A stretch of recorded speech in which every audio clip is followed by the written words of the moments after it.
saya berharap kita semua akan menyanyikan lagu itu. Sudah bukan tugasnya Sukatani lagi. Tapi maksudnya? Kita semua yang bisa menyanyikan lagu-lagu itu.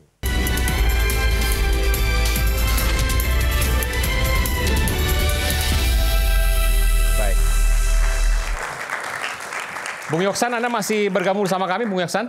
Masih, Pak. Masih ya. Bung Haris, Anda ada komentar tadi terkait dengan tidak dinyanyikan lagu Bayar-Bayar pada saat konser hari Minggu lalu, 2 hari lalu? Ya memang keterangannya betul ya, kalau dilihat begitu kayaknya baik-baik saja. Tapi kan secara psikologis ya mungkin ada proses panjang yang membuat mereka jadi nggak mau nyanyi. Itu mengkonfirmasi tadi saya, paling nggak Noel tadi kan sudah mengatakan dari awal bahwa ya pasti ini apa namanya, gak enak hati atau kalau bahasa anak zaman sekarang kena mental gitu-gitu ya. Mungkin capek juga, khawatir juga, jadi orang nanti kalau nyanyi aura audiensnya tambah tambah semangat gitu-gitu. Ya. Tapi tidak ada larangan sama sekali tadi disampaikan, nggak ada larangan sama sekali. Bahkan Polres kalau saya tuh posisi saya begini. Nyatakan kalau mau nyanyi aja, bayar. Buat saya nyanyi lagu-lagu itu, ini di sesi awal tadi ya.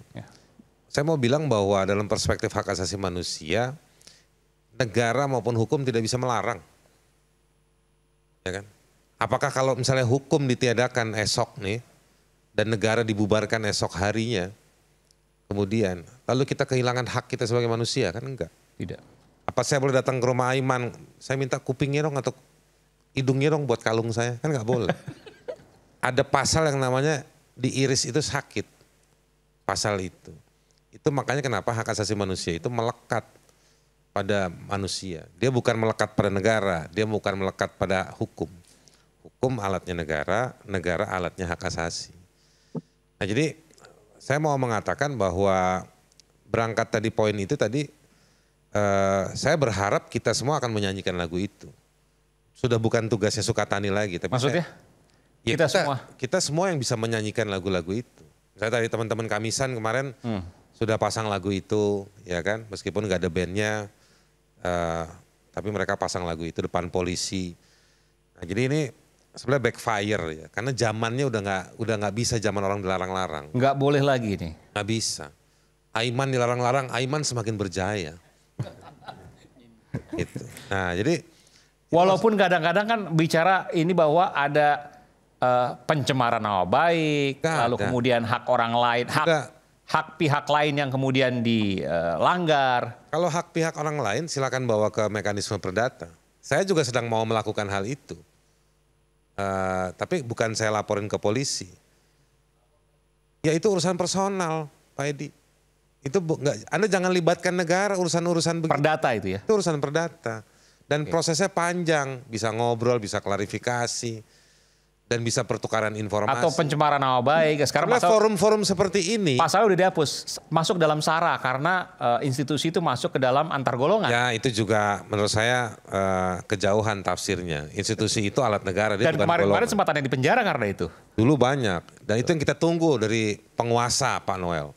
Bagaimana kan yang sudah mendeklarasikan kan Kementerian Koordinator Hukum, HAM dan IMIPAS itu kan yang akan mau membebaskan orang-orang. Tapi itu sebetulnya penting ya rejim penguasa yang baru ini menunjukkan bahwa kan kampanyenya sejumlah menteri ya, Menteri HAM misalnya, bahwa kita tidak mau menjadi penguasa yang seperti kemarin lah kira-kira begitu. Nah, tetapi koreksinya apa? Perubahan hukumnya kan belum terjadi teksnya. Itu harus real, harus nyata. Harus nyata. Justru perubahan-perubahan itu sekarang banyak kita apresiasi tafsirnya di pengadilan. Misalnya karyawan buruh yang kerja digugat oleh John LBF menang, ya kan? Itu menggunakan pasal-pasal soal kebebasan larangan terhadap kebebasan juga. Lalu kasus saya dan Fathia, lalu kasusnya Fritz, Daniel Fritz. Jadi justru hakim-hakim itu yang sudah memulai sekarang. Hakim di Mahkamah Konstitusi belakangan juga memulai itu. Ada pilkada ulang di satu kabupaten misalnya, Serang. Itu lain lagi sih soalnya. Tapi tafsir tentang kebebasan menguat sekarang di kalangan anak muda dalam level yang prakteknya gitu ya. Lalu di level negara, di sektor yudikatif, mereka sebenarnya sudah gak berisik, tapi produknya muncul. Nah itu perubahan di negara, di kementerian itu sudah terjadi. Nah ini menurut saya negara ini mau nggak mau harus institusi-institusi, pejabat-pejabat serendah apapun mereka harus mulai adaptif. Dan saya pikir nggak apa-apa. Saya kasihan juga sama polisi-polisi kalau ceritanya bahwa si polisi mengoreksi bahwa kami tidak anti kritik. Lalu ada orang-orang polisi-polisi di lapangan yang datang ke band tersebut pakai gaya masih video kayak begitu lagi. Ini kan masih gaya-gaya lama. Saya cuma mau bilang, ini polisi-polisi ini kemana aja? Kalau saya mau belain penguasa yang baru nih ya, kita kira-kira orang Jakarta mau bilang gini, lu nggak lihat apa? Menterinya udah bilang kita nggak anti kritik tanpa ada rame soal Sukatani. Saya nggak kurang-kurang lihat Noel yang mengusung soal kebebasan, ya kan? Bahkan di zaman waktu Jokowi pun Noel berani ambil resiko itu jadi saksi di sejumlah teman yang kasusnya keras. Belain Munarman misalnya, belain Aiman juga, belain saya dia bikin statement. Jadi maksud saya di zaman yang susah, temennya penguasa di lingkaran kayak gini nih, ada Noel nih tiba-tiba. Dia juga habis dia. Tadi benar kata Mas Kiki, bahwa di dalam itu banyak polisi baik, saya ketemu. Polisi baik, polisi cerdas, polisi-polisi yang lagi PhD. Kemarin saya didatengin sama salah satu Kapolres Fak-Fak, saya lupa namanya siapa itu. Ya senang lihat polisi begitu. Terus saya kritik habis-habisan, lebih vulgar daripada yang saya omongin di sini. Dia semakin senang sama saya. Ini menurut saya ya. Tapi saya nggak dicium sama dia. Nah, tapi artinya banyak. Saya pernah dulu ya kerja waktu Pak Listio. Ini saya cerita sedikit ya. Nyambung ceritanya Mas Kiki. Dulu waktu Pak Listio Sigit itu jadi Kadif Propam. Saya pernah ngelaporin satu kasus di Polda Sulsel, Sulawesi Selatan. Dikirimlah singkat kata salah satu perwira terbaiknya di Propam. Dan saya diminta ikut serta sama dia, ngebongkar pemerasan itu. Jadi nggak usah tanya saya soal kasus Pak Edi, ya kan? Saya bukan new kids on the block, saya udah lama. Mas Kiki tuh marahin saya tuh karena dulu kita bersama di Kontras terus dia jadi staf ahli. Tapi kita pertukaran infonya jadi. Jadi Anda nggak usah nuding-nuding saya kasus mana, banyak cerita saya. Balik ke soal cerita Listio tadi. Dia kirim perwiranya. Dan dia bongkar. Orangnya masih ada di Mabes sekarang. Saya nggak perlu sebutin namanya, takutnya dia protes sama saya. Waktu dia bongkar itu, dia marahin tuh polisi-polisi depan saya. Dan saya ikut nimbrung marahin waktu itu. Persis statement saya seperti Mas Kiki. Rusak susu sebelanga gara-gara nilai setitik. Saya bilang kesian polisi lantas-lantas itu yang harus menghirup karbon. Dicaci maki. Saya ingat ada peristiwa pengeboman di Poso dulu Mas Kiki. Polisi lantas yang jadi korban. Karena yang bukan lantas tidak ada di jalanan. Target pengebomannya waktu itu ketemu yang gampang. Karena dia mencari simbol. Tapi simbol itu kan manusia. Yang punya anak, punya kehidupan, segala macam. Si lantas-lantas itu yang jadiin sasaran caci makinya orang. Ya kan? Nah, jadi yang waktu itu nakal minta duit itu dari reskrim di Polda. Waktu itu ceritanya. Ini dibongkar sama Divpropam. Nah jadi saya mau mengatakan bahwa iya, ini rusak banyak. Namanya rusak. Dan memang kita nggak bisa pakai pendekatan manusia terus-terusan Mas Kiki. Mereka itu manusia yang ada di dalam sistem. Kita sebagai warga udah kasih hak kita kepada dia. Dia menjadi kewajiban di dia untuk lindungin kita. Baik. Betul bahwa tentara, polisi di Papua itu jadi korban.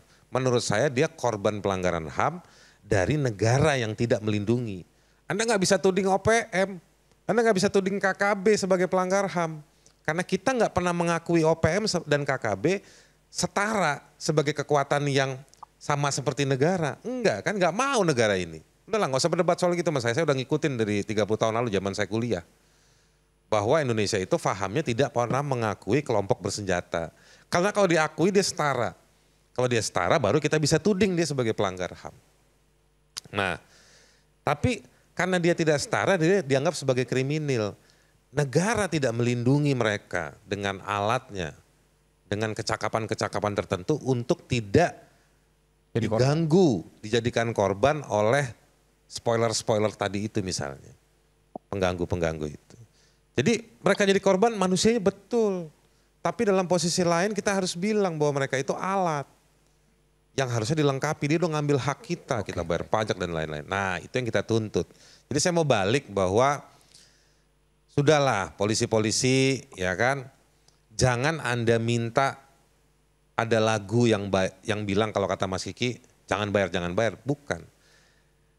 Ciptakan situasi yang orang akan menciptakan lagu mengapresiasi.